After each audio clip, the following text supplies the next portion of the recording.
Alright YouTube, how are you guys doing today? Today is the 7th of June 2010. Steve Jobs has officially revealed the iPhone 4th generation, and my god does it look pretty damn sweet. In this video I'm just going to give you an overview of what the iPhone 4th generation is capable of, give you my views on it. More importantly, I want feedback from you guys, whether you're going to be getting one, what you thought most importantly, and just give you a general sort of view on it and when it's going to be available. And I think I'm going to skip pricing because it's going to be different pricing across everywhere in your respective country. So I'll go over when it's going to be released, and hopefully I can get some feedback from you guys.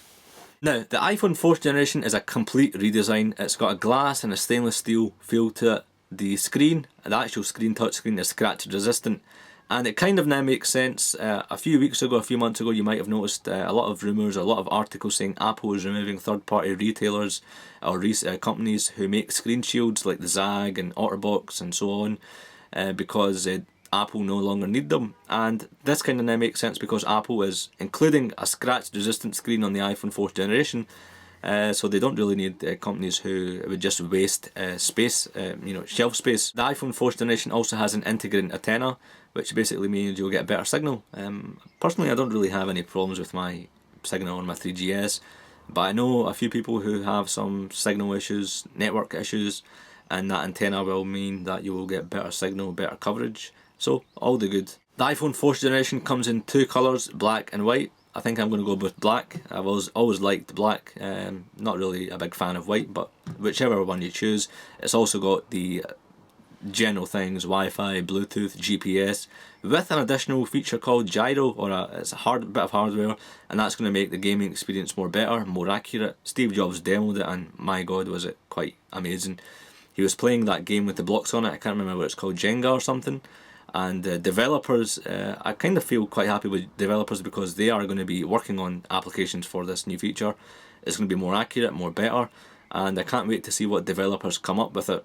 It's all about these tiny things, and let's see where these developers, because they're the way forward. Next year or so, it's going to be all focused on developers more than Apple, as to see what developers can actually produce.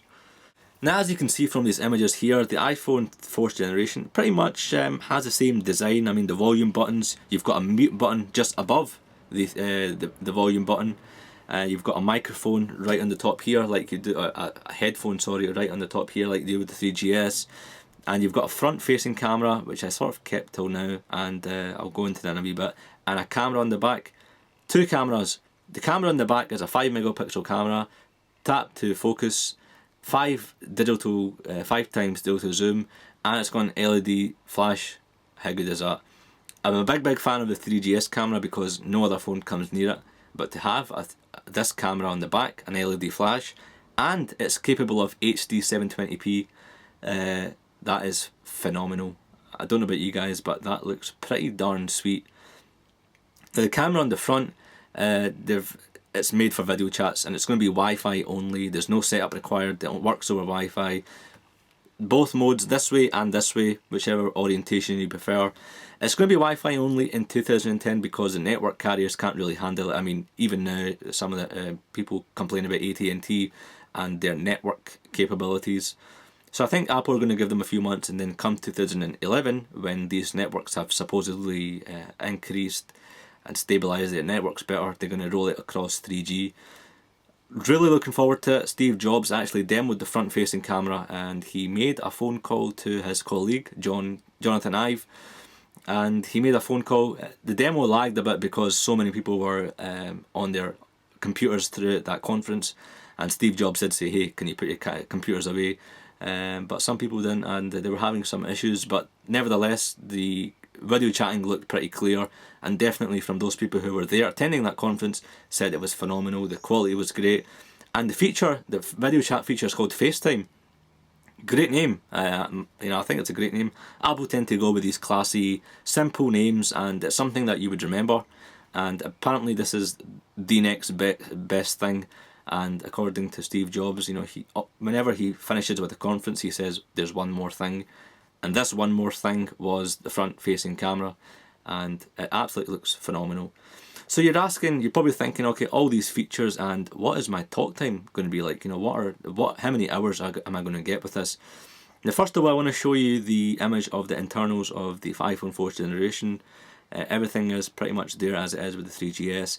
Notably, you've got an Apple A4 chip. That is the processor. That's custom made by Apple in their own Apple HQ in Cupertino, or wherever Apple's manufacturing plant is. Quite good. This is what the iPad is using now. It's also got two microphones. You ask, that is for better audio clarity. Again, it's quite good. You know, these small things, you're probably thinking, oh, why has it got two mics? These small things do make an effect, and you know, you're going to get quality from this phone. And it's got a massive battery, and for all the features they're including in this, you would expect them to sort of have the same battery life as a 3GS or improve on it.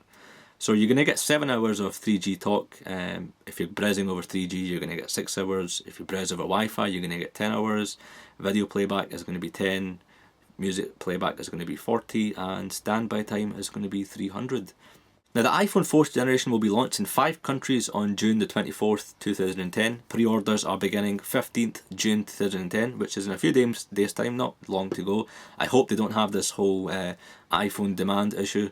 And the first 5 countries to get it is United Kingdom. I'm happy because you know, all the other countries, when the iPad was launched, we were all moaning. So it's good that Apple are launching it in 5 countries: UK, United States, France, Germany and Japan. So good luck to all of you who are in these countries. And all the other countries are going to follow in July. But that was sort of my take on the iPhone 4th generation. I'm really happy. One of the most important things to me, I think, will be the processor, the speed, and the camera. Because I was thinking about getting a flip camera or a Kodak ZI6 or ZI8. But the iPhone 4th generation is going to be pretty damn neat. Not to mention the design absolutely looks phenomenal. And just while I close this video, Apple have also renamed and demoed Apple OS 4.0, now renamed to iOS. They're going with this whole i business. So it's now known as iOS, and it's free for iPod Touch users. Previously, iPod Touch users have had to pay for upgrades to software, but now it's completely free. So joys. But thanks for watching. Remember, you can join me on eyeglassregion.com, twitter.com/i6glassregion. Do let me know what you think about today's event. What do you think about the iPhone 4th generation? Are you going to be getting one? And anything that I might have missed out, I don't think I did. It might be tiny things, but all the main things of the iPhone 4th generation, I believe I have covered. But thanks for watching. Cheers.